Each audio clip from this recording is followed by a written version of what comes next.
പാണ്ടിക്കാട് കൊടശ്ശേരി കാക്കാത്തോട് പാലത്തിന് സമീപം ഇരുചക്ര വാഹനങ്ങൾ കൂട്ടിയിടിച്ച് അപകടം.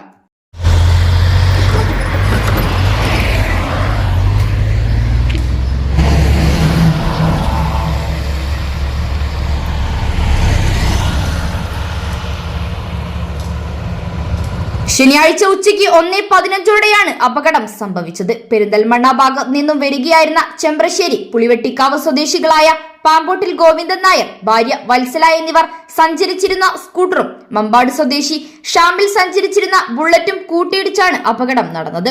പരിക്കേറ്റ 3 പേരെയും പാണ്ടിക്കാട്ടെ സ്വകാര്യ ആശുപത്രിയിൽ പ്രവേശിപ്പിച്ചു. സാരമായി പരിക്കേറ്റ ഗോവിന്ദൻ നായരെ പെരിന്തൽമണ്ണയിലെ സ്വകാര്യ ആശുപത്രിയിലേക്ക് മാറ്റി. News bureau, Pandikkad. ഈ പെരുന്നാൾ കാലം ആഘോഷമാക്കാൻ VTS മാൾ ഒരുങ്ങിക്കഴിഞ്ഞു. ആഘോഷങ്ങൾക്ക് ചാരുത നൽകാൻ വർണ്ണ വസ്ത്രങ്ങളുടെയും ഫാൻസി ആൻഡ് ഫുട്വെയറിന്റെയും മനോഹരമായ കളക്ഷൻസ് ഞങ്ങൾ ഒരുക്കിയിരിക്കുന്നു. കുടുംബത്തോടൊപ്പം ഈ പെരുന്നാൾ പർച്ചേസിംഗ് VTS വെഡിംഗ് സെന്ററിൽ നിന്നും